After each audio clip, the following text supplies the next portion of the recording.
The morning sun was just starting to peek through the tall glass windows of the Hartwell building when a black sedan pulled into the executive parking spot. Inside the car sat a man who had waited his entire career for this moment. His name was Raymond, and at 34 years old, he had just become the youngest regional director in the history of one of Chicago's most respected financial consulting firms. Raymond stepped out of the car and looked up at the building. 42 floors of glass and steel, hundreds of employees, millions of dollars in accounts. And now, all of it was his responsibility. He adjusted his tie and walked toward the entrance with the kind of confidence that comes from years of climbing the corporate ladder. Raymond had started at the bottom, just like everyone else. He had worked late nights, skipped vacations, and sacrificed more than he liked to admit. But it had all paid off. The corner office was finally his as he pushed through the revolving doors. The first thing Raymond noticed was how quiet the lobby was.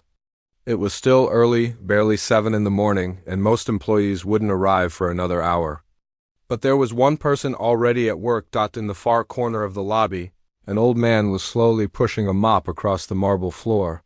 He moved with a kind of careful rhythm, like he had done this same task 1,000 times before. Which Raymond would later learn he probably had. The old man looked up as Raymond walked past. Their eyes met for just a moment. The janitor smiled and gave a small nod of his head, the kind of greeting that old-timers give to strangers. Raymond nodded back, but he didn't stop to talk. He had too much on his mind. The elevator ride to the 42nd floor felt longer than usual. Raymond used the time to go over his plans. The board of directors had made it very clear what they expected from him. The company was doing well, but well wasn't good enough anymore. They wanted growth. They wanted efficiency. They wanted someone who could cut the fat and make the numbers look better. Raymond was that someone. At least that's what he had promised them during his interview. When the elevator doors opened, his assistant was already waiting for him. Her name was Patricia, and she had been with the company for over 15 years. She knew everyone and everything, which made her invaluable to any new executive trying to find their footing. "Good morning, sir," Patricia said, handing him a cup of coffee. "Your schedule is clear until 9. I thought you might want to walk the floors first, get a feel for the place." Raymond took the coffee and nodded. "Good thinking. Let's start from the bottom and work our way up." For the next 2 hours, Raymond toured every department in the building. He shook hands with managers, introduced himself to team leaders, and made mental notes about everything he saw. Some departments impressed him. Others did not. By the time he reached the lobby again, his head was full of ideas about what needed to change. That's when he saw the old janitor again. The man had finished mopping and was now sitting on a small bench near the security desk. He was talking to one of the security guards, laughing about something Raymond couldn't hear. The security guard was a big man, the kind who looked like he could handle any trouble that walked through the door. But right now, he was laughing like a kid at whatever the old janitor was saying. Raymond watched them for a moment. Then he turned to Patricia. "Who is that?" he asked, pointing toward the bench. Patricia followed his gaze and smiled. "Oh, that's Edwin. He's been working here longer than anyone can remember. I think he started back when the original founder was still alive. The janitor has been here that long?" "He's not just a janitor," Patricia said. "I mean, yes, that's his job title. But he's more like, I don't know how to explain it. He's part of the building. Everyone knows him. Everyone talks to him." Raymond frowned. He didn't like things he couldn't explain. In his experience, sentiment had no place in business. Companies that held on to the past usually got left behind by the future. "How old is he?" Raymond asked. 73, I think. "Maybe 74, and he's still working?" Patricia shrugged. "He says he doesn't want to retire. And honestly, I don't think anyone has the heart to make him." Raymond didn't say anything, but inside his head he was already doing the math. A 73-year-old janitor who moved slowly, took long breaks, and spent half his time chatting with employees. That wasn't efficiency. That was a problem. Over the next few weeks, Raymond settled into his new role. He held meetings, reviewed budgets, and started making the changes the board had asked for. Some departments got more resources, others got less. A few positions were eliminated entirely, replaced by automation or outsourcing. Through it all, Raymond kept noticing Edwin. The old janitor seemed to be everywhere. In the morning, he was mopping the lobby. At lunch, he was wiping down tables in the cafeteria. In the afternoon, he was emptying trash cans on the upper floors. And no matter where he was, people stopped to talk to him. Raymond started keeping track. He would glance at his watch when Edwin started a conversation, then check it again when the conversation ended. 5 minutes here, 10 minutes there. Sometimes 15 or 20 minutes just standing in a hallway, talking about nothing. One day, Raymond watched Edwin spend almost half an hour talking to a young woman from the accounting department. She looked upset about something, and Edwin just stood there listening, nodding his head, occasionally patting her shoulder. When the conversation finally ended, the young woman wiped her eyes and went back to her desk. Edwin picked up his mop and continued working like nothing had happened. Raymond shook his head. This wasn't what janitors were supposed to do. They were supposed to clean, not counsel. The company had an HR department for employee problems. They had managers and supervisors and a whole system designed to handle these things. One old man with a mop shouldn't be part of that system, but what bothered Raymond most wasn't the talking. It was the way everyone treated Edwin, like he was special, like he mattered more than his job title suggested. The security guard saved him a seat at their desk. The executive said hello to him by name.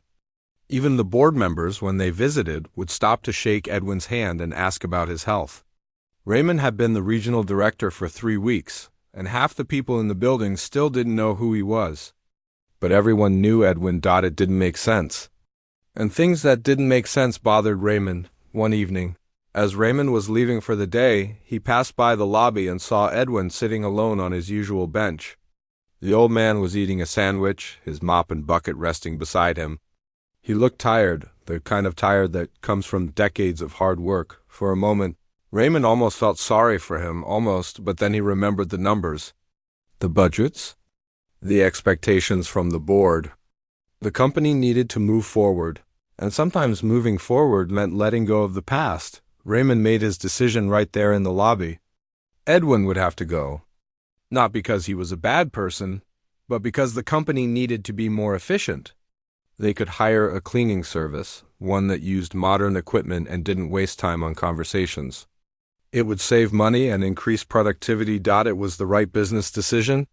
Raymond was sure of it. What he didn't know was that firing Edwin would uncover a secret that had been hidden in this building for over 40 years.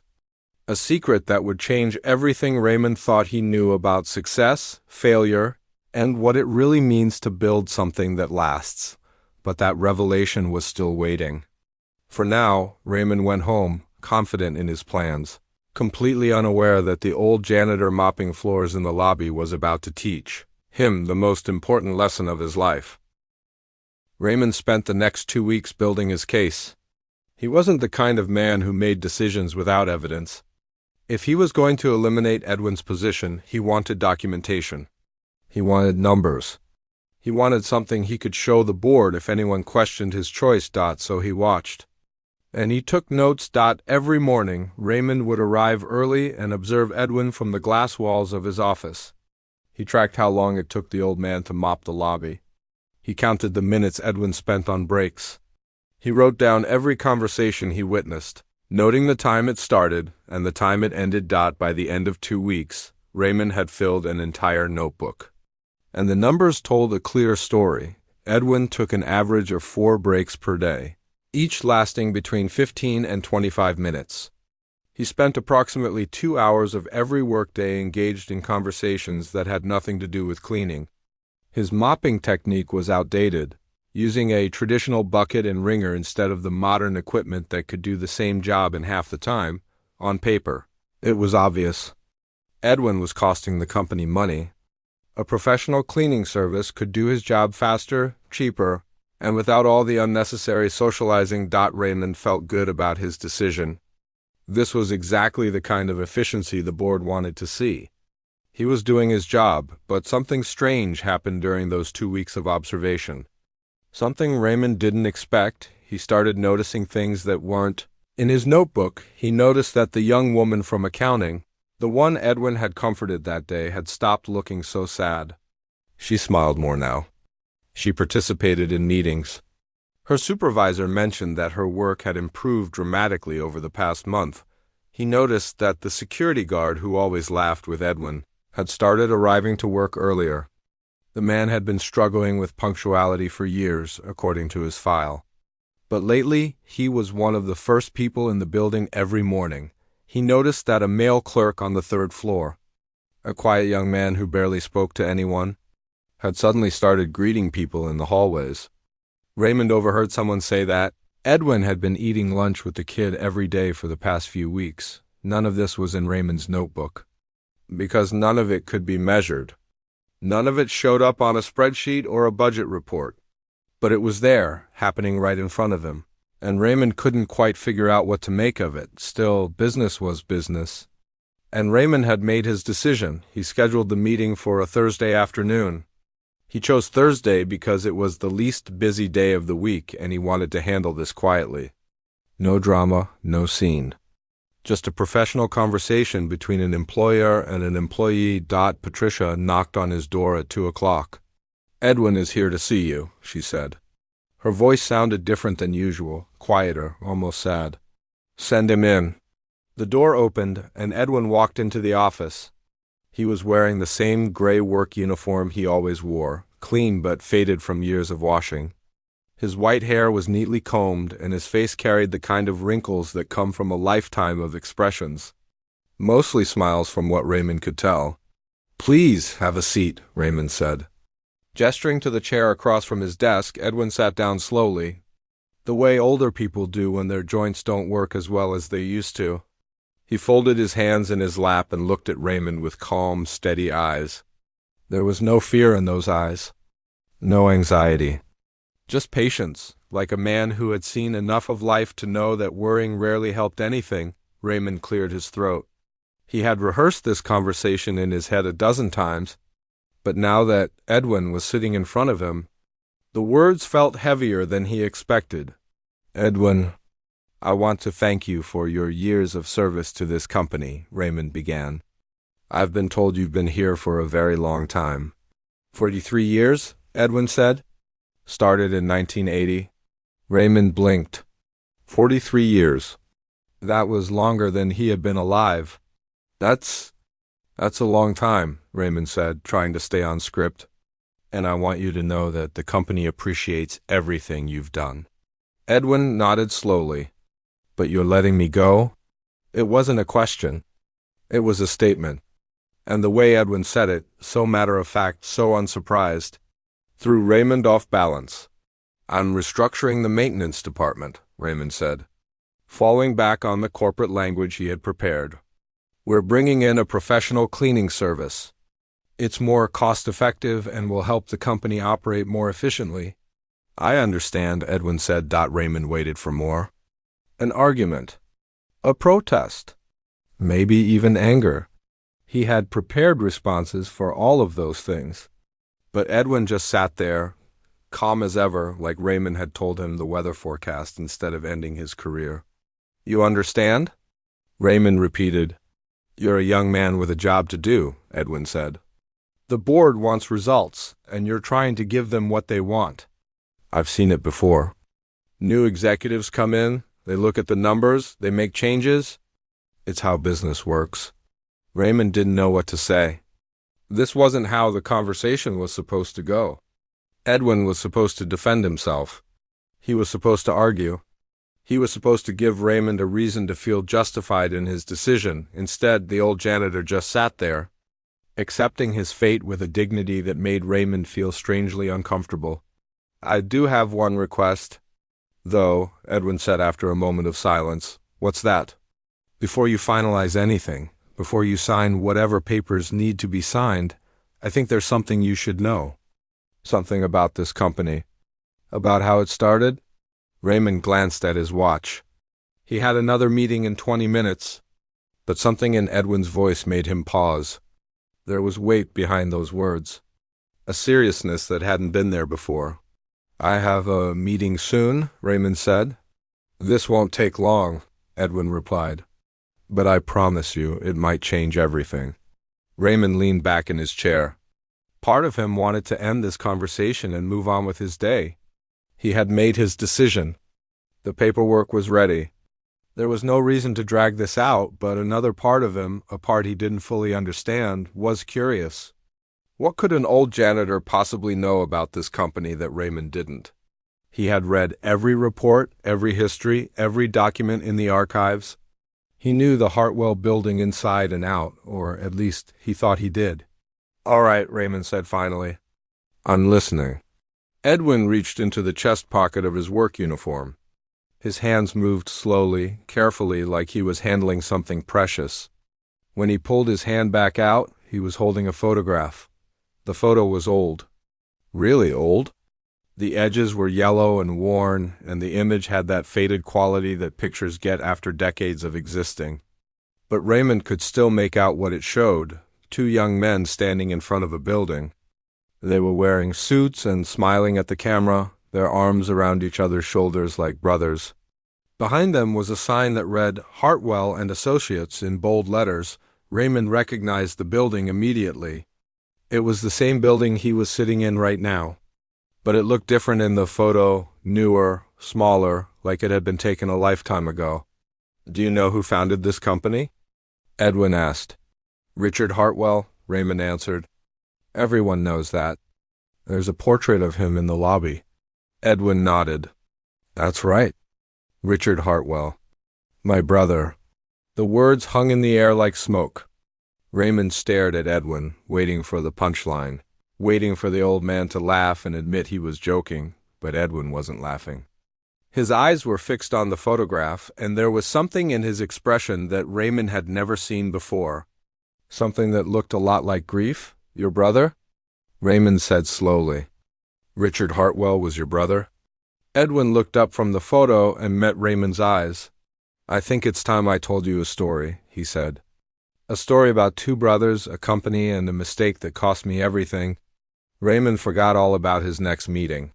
He forgot about the paperwork on his desk and the efficiency reports and the board's expectations.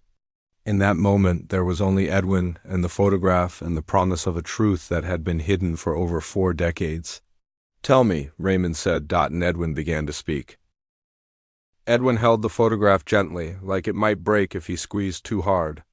His eyes seemed to travel somewhere far away, back to a time that existed only in memory now. We grew up poor, Edwin began. Our father worked in a factory, and our mother cleaned houses for rich families on the north side. There were nights when dinner was just bread and whatever vegetables our mother could get cheap from the market. But we never felt poor, not really. Because we had each other. Raymond sat perfectly still. He had forgotten about time, about meetings, about everything except the old man sitting across from him. Richard was 2 years older than me, Edwin continued. He was the smart one. The dreamer. Always talking about how he was going to build something big someday. Something that would lift our whole family out of struggle. I was different. I was good with numbers, good with details, but I didn't have his vision. I didn't have his fire. Edwin smiled at the memory, but it was a sad smile. The kind that comes when happiness and pain get mixed together. After high school, Richard got a job at a small financial firm downtown. He started in the mailroom, but within 2 years he was advising clients. People trusted him. He had this way of making you feel like everything was going to be okay, no matter how bad things looked. That was his gift. What about you? Raymond asked. I went to night school, Edwin said. Studied accounting while working at a grocery store during the day. It took me 6 years to get my degree, but I got it. And the day I graduated, Richard was waiting for me outside the ceremony with a bottle of cheap champagne and a crazy idea. Edwin chuckled softly. He said he wanted to start his own company, a financial consulting firm that would help regular people, not just the wealthy. He said the big firms didn't care about the little guy and he wanted to change that. He asked me to be his partner. So you built the company together? Raymond said. It wasn't a question anymore. He was starting to understand. We built it from nothing. Edwin confirmed. Richard handled the clients, the sales, the big picture stuff. I handled the books, the taxes, the numbers. We rented a tiny office on the third floor of a building that doesn't exist anymore. Just 2 desks, 1 telephone, and a dream. Edwin's voice grew stronger as he spoke, like the memories were giving him energy. The first year was brutal. We barely made enough to pay rent. There were months when Richard and I would split a sandwich for lunch because we couldn't afford to. Our mother thought we were crazy. Our father said we should get real jobs. But Richard never wavered. He believed in what we were building, and his belief was contagious. When did things change? Raymond asked. 1965, Edwin said. We landed our first big client, a manufacturing company that needed help restructuring their finances. Richard worked magic with them, and word started to spread. By 1970, we had moved into this building. It was smaller than just 12 floors, but it was ours. Edwin paused and looked around Raymond's office, as if seeing ghosts of the past in every corner. Those were the best years of my life, he said quietly. Richard and I, side by side, building something real. We hired employees, expanded to new cities, helped thousands of families plan for their futures. And through it all, we never forgot where we came from. We never forgot what it felt like to have nothing. Raymond waited. He could sense that the story was about to take a turn. The happiness in Edwin's voice was fading, replaced by something heavier. By 1977, the company was worth millions, Edwin continued. We had everything we ever dreamed of. Big houses, nice cars, respect. But I got greedy. That's the truth of it. I got greedy, and it cost me everything. Edwin's hands trembled slightly as he spoke. Raymond noticed but didn't say anything. There was an investment opportunity, a real estate deal that promised massive returns. I had been managing the company's finances for 15 years, and I thought I knew what I was doing. I thought I was smarter than I was. He shook his head slowly. I invested almost everything. Company funds, personal savings, money that wasn't mine to risk. I did it without telling Richard. I was so sure it would pay off. I was so sure I would make us even richer. What happened? Raymond asked, though he already sensed the answer. The market crashed in '78, Edwin said. The real estate deal collapsed overnight. Everything I had invested was gone. Millions of dollars vanished like smoke. Edwin's voice cracked slightly, and he took a moment to compose himself. When Richard found out, I thought he would hate me. I thought he would call the police, have me arrested for what I did. And he would have been right to do it. I had betrayed him. I had betrayed everything we built together. But he didn't, Raymond guessed. Edwin shook his head. No, he didn't. He was angry, of course. Angrier than I had ever seen him. We had a fight that night, the worst fight of our lives. He said things. I said things. And then I did what cowards do. I ran. The word hung in the air. Ran. I disappeared, Edwin said. Left Chicago in the middle of the night with nothing but the clothes on my back. I was too ashamed to face Richard, too ashamed to face anyone. I thought if I'd just vanished, maybe the whole thing would go away. Maybe everyone would forget. Where did you go? Everywhere. Nowhere. Edwin's eyes grew distant. I drifted for years. Worked odd jobs when I could find them. Slept in shelters when I couldn't. I started drinking to forget, and then I couldn't stop drinking. I lost myself completely. Raymond tried to imagine it. This quiet, dignified old man, homeless and broken, wandering the streets with nothing but guilt and regret. It seemed impossible. But the pain in Edwin's voice was real. I hit bottom in 1983, Edwin said. I was living under a bridge in Detroit, sick, hungry, alone. I had given up. I thought about ending it all more than once. But something stopped me. Maybe it was fear. Maybe it was hope. I still don't know. He took a deep breath before continuing. I got help. Found a shelter that had a recovery program. It took years, but I slowly put myself back together. I got sober. I found work. I started to feel human again. And then you came back, Raymond said. Edwin nodded. 1989? 10 years after I ran away. I came back to Chicago because I had to. I had to see Richard. I had to apologize, even if he never forgave me. His voice dropped to almost a whisper. But I was too late. When I got here, I found out Richard was dying. Cancer. The doctor said he had maybe 6 months left. Raymond felt something tighten in his chest. The story was hitting him harder than he expected. I went to see him in the hospital, Edwin continued. I stood outside his room for an hour, trying to find the courage to walk in. When I finally did, Richard looked at me and smiled, after everything I had done. He smiled at me like I had just stepped out for coffee. Tears were forming in Edwin's eyes now, but he didn't wipe them away. He said he forgave me. He said he forgave me years ago. He said the company survived, that he rebuilt what I destroyed, and that the only thing he regretted was not being able to find me. He spent years looking for me, hiring private investigators, searching shelters and hospitals. His little brother, lost somewhere in the world. Edwin finally wiped his eyes with the back of his hand. Richard died 3 months later. But before he went, he did one last thing for me. He gave me a job. This job. He said everyone deserves a second chance, and he wanted to give me mine. The old man looked directly at Raymond. That was 43 years ago. I have mopped these floors every day since. Not because I have to, but because it's the only way I know how to say thank you to a brother who loved me even when I didn't deserve it. Raymond couldn't speak. His throat was too tight, his mind too full. Edwin reached into his pocket again and pulled out more papers. Old documents, yellow with age. But that's not all, Edwin said. There's more you need to know. About what I've been doing in this building all these years.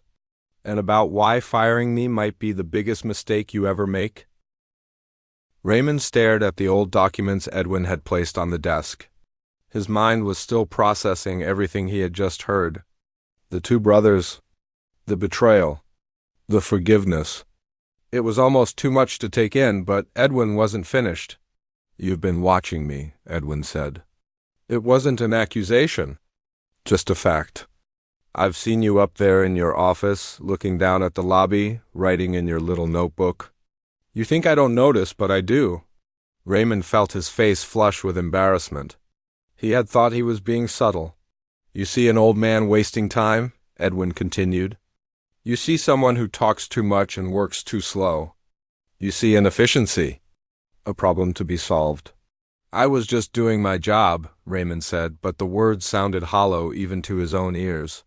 I know, Edwin said, and I don't blame you for it. But you're only seeing what's on the surface. You're not seeing what's underneath. Edwin spread the old documents across the desk. Raymond leaned forward to look at them. There were handwritten notes, faded photographs, and what looked like employee records from decades ago. Let me ask you something, Edwin said. That young woman from accounting. The one you saw me talking to a few weeks ago. The one who was crying. Raymond remembered. He had written it down in his notebook. 23 minutes of conversation during work hours. Her name is Grace, Edwin said. 6 months ago, her husband left her. Just walked out one day, no warning, no explanation. She was devastated. Couldn't eat, couldn't sleep, couldn't focus on anything. Her work started to suffer. Her supervisor was ready to let her go. Raymond shifted in his chair. He hadn't known any of this. I found her crying in the stairwell one afternoon, Edwin continued. She was embarrassed, tried to hide it. But I sat down next to her and asked if she wanted to talk. That's all. Just talk, and she did? Not at first. But I kept showing up. Every day I would find a reason to be near her floor. I would say hello, ask how she was doing. Small things. Eventually she started to open up. She told me about her husband, her fears, her loneliness. And I listened. That's all I did. I listened. Edwin tapped one of the documents on the desk. 3 months later, she got promoted.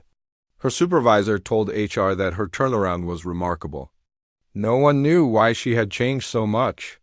No one except me. Raymond looked at the document. It was a performance review with Grace's name on it. The improvement was dramatic. just like Edwin said. "Now, let me tell you about the security guard," Edwin said. "The big fellow who sits at the front desk. His name is Thomas." Raymond knew who he meant. The one who was always laughing with Edwin in the mornings. "Thomas has a son with special needs," Edwin said. The medical bills were drowning him. He was working double shifts here and then driving for a rideshare company at night, trying to make ends meet. He was exhausted, angry, barely holding on.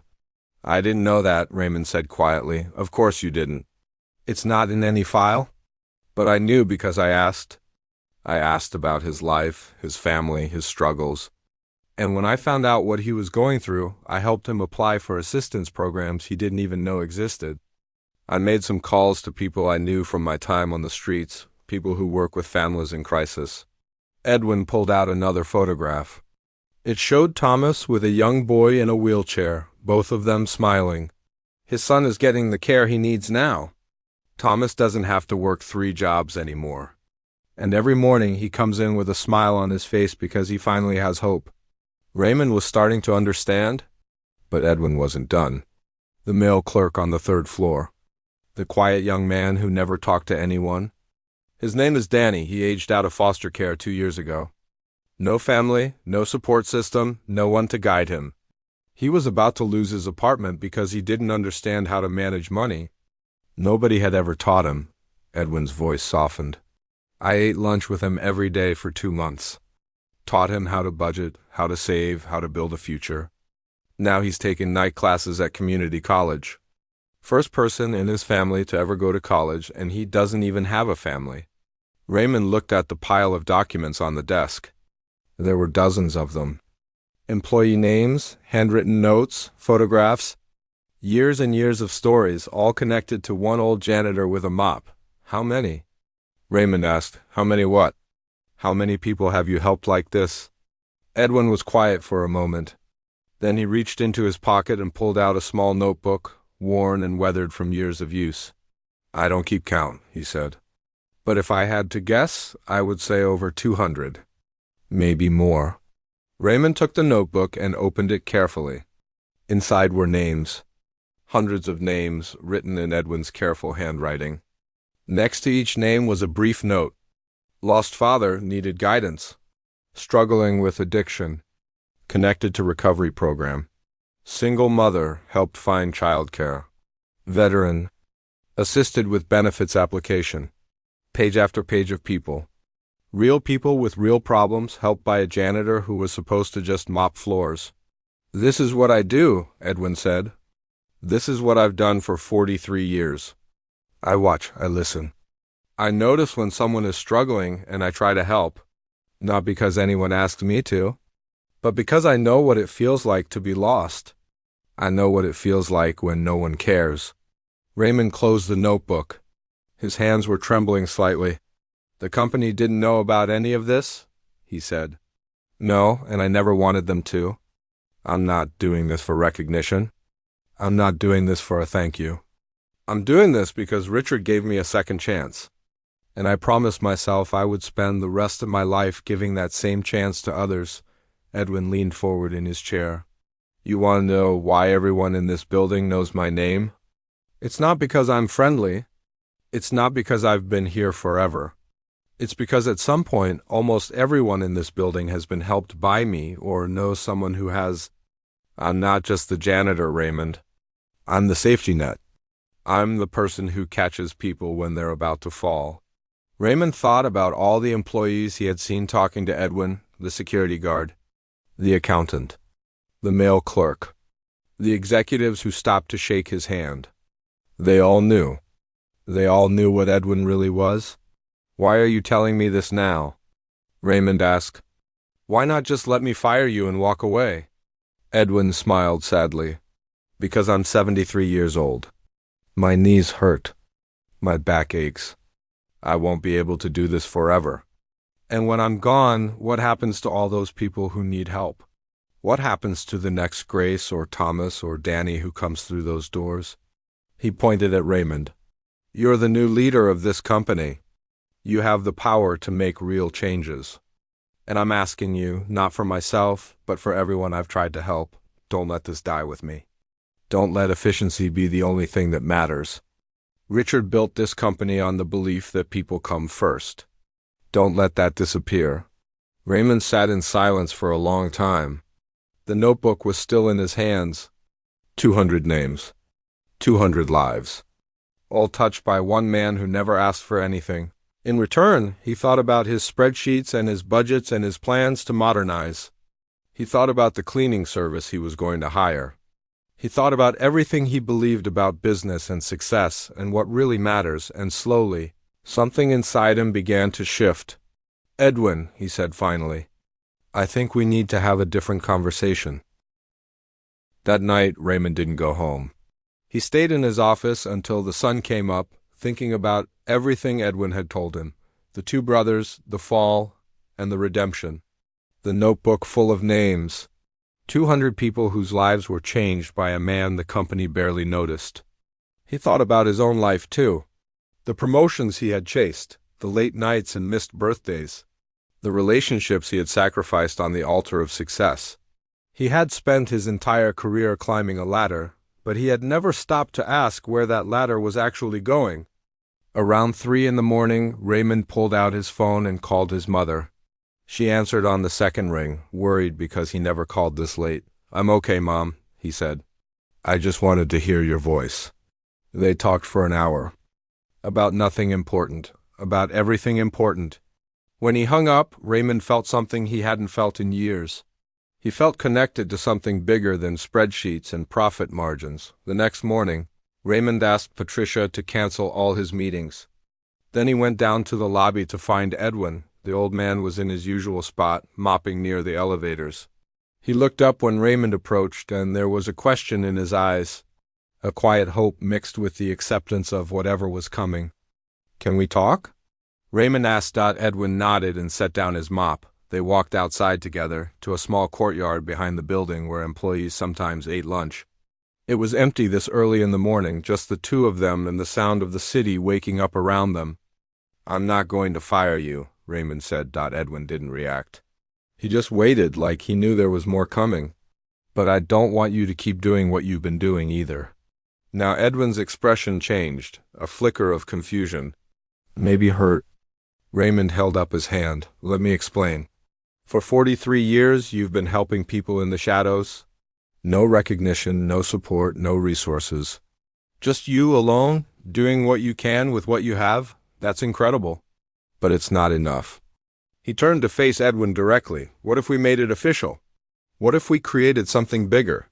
A real program with funding and staff and the ability to help not just dozens of people, but hundreds, thousands maybe." Edwin was quiet for a long moment. "What are you saying?" "I'm saying I want to create a foundation, a support program for employees who are struggling. We'll bring in counselors, financial advisors, people who can do what you've been doing, but on a larger scale. And I want you to lead it." Edwin shook his head slowly. "I'm 73 years old. I'm a janitor. I don't know anything about running programs or leading foundations." "You know more than anyone," Raymond said. "You know what people need because you've been listening to them for 4 decades. You know how to earn trust, how to make someone feel seen, how to give hope to people who have lost it. That's not something you can learn from a textbook, that's something you are." Edwin looked down at his weathered hands, the hands that had mopped floors for 43 years, the hands that had held the notebook with 200 names. "Richard would have loved this idea," he said finally. "Then let's do it for him. Let's call it the Hartwell Foundation, named after both brothers. The one who built the company and the one who kept its soul alive." For the first time since Raymond had met him, Edwin's composure cracked. Tears rolled down his wrinkled cheeks, and he didn't try to hide them. "Both brothers," he repeated softly. Raymond put a hand on the old man's shoulder. "Both brothers." 3 months later, the Hartwell Foundation officially launched. The board of directors had approved it unanimously after Raymond presented his proposal. He had expected resistance, arguments about costs and efficiency and the bottom line. But something strange happened in that meeting. One by one, board members shared their own stories. One had a daughter who struggled with anxiety. Another had lost a brother to addiction. A third had nearly gone bankrupt before someone helped him get back on his feet. They understood, perhaps better than Raymond had expected, why a program like this mattered. The foundation started small. A dedicated office on the second floor, 3 full-time counselors. A partnership with local organizations that helped with housing, healthcare, and job training. And at the center of it all, Edwin. He didn't mop floors anymore. His new job was to do what he had always done, but now he had support. He walked the building every day, talking to employees, identifying those who needed help, and connecting them with the resources they needed. The notebook in his pocket grew thicker every month. Word spread beyond the company. Other businesses in Chicago started asking how they could create similar programs. Raymond spoke at conferences about the Hartwell model, about the idea that taking care of employees wasn't just good ethics, it was good business. Companies with happy, supported workers performed better. It was that simple. Within 2 years, the Hartwell Foundation had helped over 500 employees. Families kept their homes. Addictions were treated, debts were managed, children got the care they needed. And every single success story could be traced back to one old janitor who believed that everyone deserved a second chance. Raymond changed too. He still worked hard, still cared about results and growth and all the things executives were supposed to care about. But something was different now. He knew names.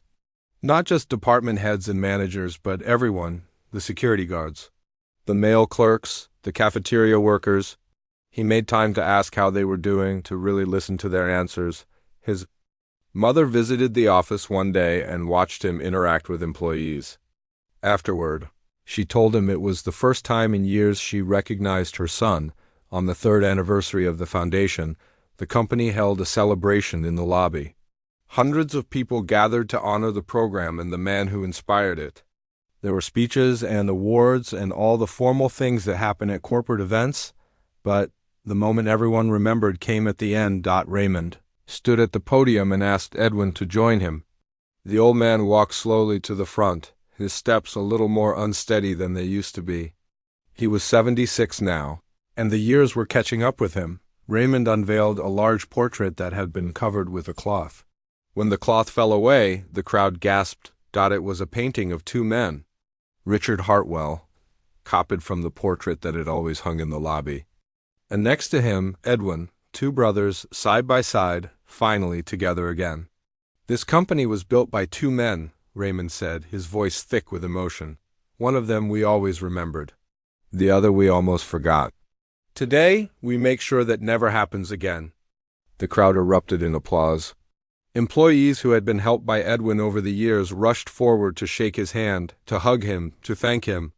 The security guard Thomas was there with his son. Grace from accounting stood in the front row, tears streaming down her face. Danny, the former male clerk who was now a college graduate, held up a sign that simply said, "Thank you." Edwin stood in the middle of it all, overwhelmed and grateful, and finally, after all these years, seen. Later that night, after everyone had gone home, Raymond found Edwin sitting alone in the lobby. The old man was looking up at the new portrait, studying the faces of the 2 brothers. "You okay?" Raymond asked, sitting down beside him. Edwin nodded slowly. "I spent 40 years trying to make up for what I did, trying to earn forgiveness I thought I didn't deserve. And now," he trailed off, unable to finish. "And now?" Raymond prompted gently. Edwin turned to look at him. There was peace in his eyes, the kind of peace that comes when a long journey finally reaches its end. "Now, I think maybe Richard was right all along. Maybe everyone really does deserve a second chance, even me." Raymond smiled. "Especially you." They sat together in silence, 2 men from different generations, watching the city lights flicker through the lobby windows.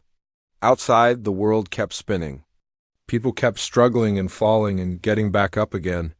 But inside the Hartwell building, something had changed forever. Some people build companies. Others build legacies. And every once in a while, someone with a mop and a notebook builds both.